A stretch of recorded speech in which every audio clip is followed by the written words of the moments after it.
On yesterday's show, Ali, Stevie played down the fact that Sadio Mane has moved on and Liverpool's form has dipped.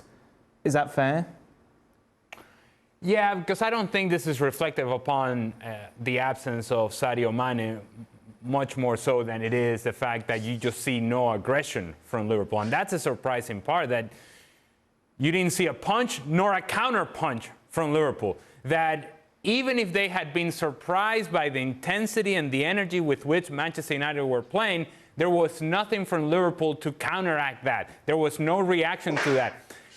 And to me, when I think of Virgil van Dijk, and you just mentioned that perhaps he kind of gives the full picture as to what Liverpool has been early on in the season, when James Milner is getting on his face and telling him how to play the game, what to do, and step to the guy, you see that there is no reaction from Virgil van Dijk. If I'm a player, right, and this is an intense game, and I know I'm having some difficulties, but I'm fully focused and concentrated on my job, and I got somebody, my teammate, getting on my face about how to do my job, I am pushing him out of the way. Right? I am getting him out of the way and saying, no, you do your job, let me worry about what I'm doing here. But it was almost very kind of accepting of him that, yeah, I'm not doing all that great. Okay, all right, let's move on. And that is not the attitude of Liverpool, and it shouldn't be. And we should not accept it, because Liverpool has set a different standard for themselves, to where this is a team that you expect, at the very least, that they're going to be the aggressor, that they're going to be on the front foot, that they're going to show energy and intensity. And they didn't do any of that against Manchester United. And if you're not doing it against Manchester United, who are you going to do it against? That's the part that would be concerning. You can lose a game, but it's the manner in which they lost it that I think is unacceptable. It can't just be a coincidence, though, Maka, can it? 3 games into the season, 3 games without Mane, 3 games without the win. I think Liverpool are weaker without Mane, Dan, to be very honest, because I think he is the finished article as a player, but you fully expect that. Darwin Núñez will not replace Sadio Mane. They're 2 different players. Sadio Mane is a better player than Darwin Núñez at this moment in time. They bought Darwin Núñez because other people were interested. He's 22 years of age and he's a work in progress. They're hoping that in a couple of years they can get to the level where Sadio Mane was. But Liverpool are weaker without Sadio Mane. I think that goes without saying. But they're hoping that with Darwin Núñez and with the improvement of Darwin Núñez and the people that they brought in, they may get to that level.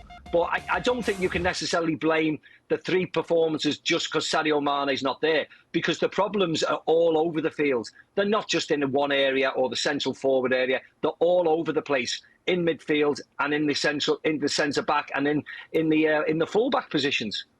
What we're concerning, Maka, is like, right, OK, after the opening game, you would think, right, Klopp's got a week with them, kick them up the backside, get them back into the sort of team that we expect Liverpool to be. Didn't happen. Didn't happen after the Palace game. And obviously didn't happen then again for the Manchester United game. So how easy is this for Klopp and his team to fix? Well, I think it'll be fairly easy, to be very honest, Dan. They've had a lot of criticism after the United game. Fortunately for Liverpool, or unfortunately, whatever you want to say, they've got Bournemouth on Saturday. So at Anfield, and that's a game actually that you probably want at the moment, because Bournemouth are not flying well as well, are they?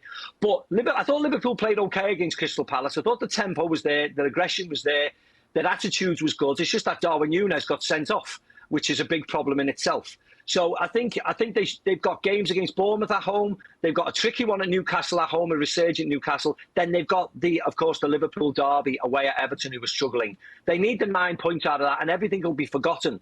But I think a lot of the players, individually and collectively, have had a big kick up the backside this morning off everybody around the country, because everybody has found it a huge shock that Liverpool, after being so dominant against Manchester United last year, and the 11 that started yesterday actually done a job on them. And that's a big thing for Liverpool this morning.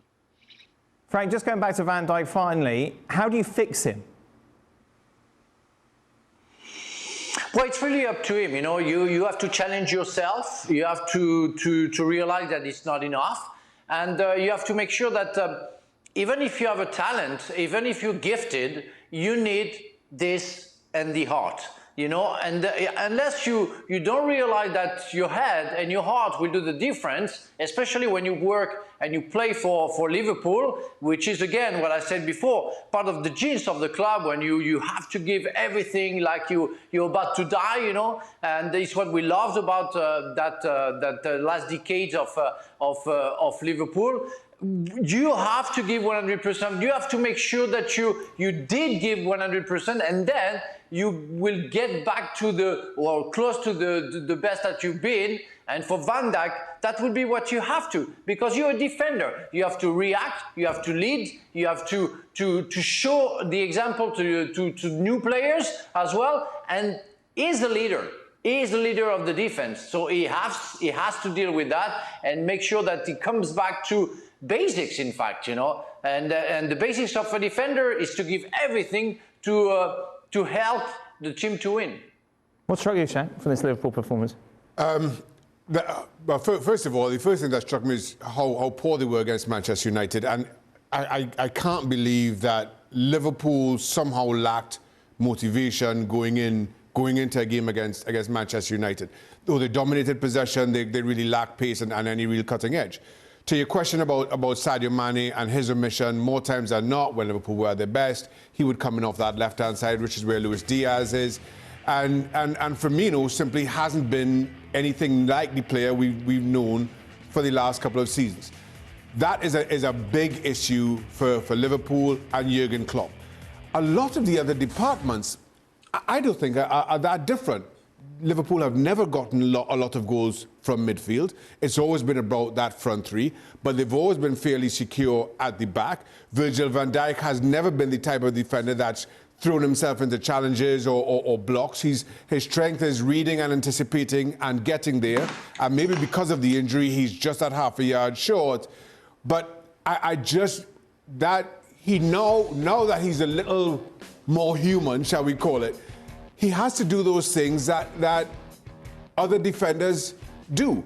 And to Ali's point with the argument with Milner, and the way that Milner approached him and Van Dijk's response almost said to me that this is a discussion that they had before.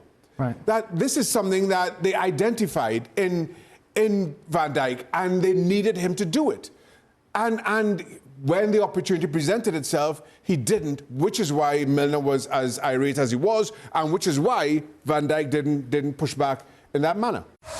Well, thank you very much for watching ESPN on YouTube. For more sports highlights and analysis, be sure to download the ESPN app. And for live streaming, premium content, and let's not forget as well, ESPN FC 7 days a week. Subscribe to ESPN Plus.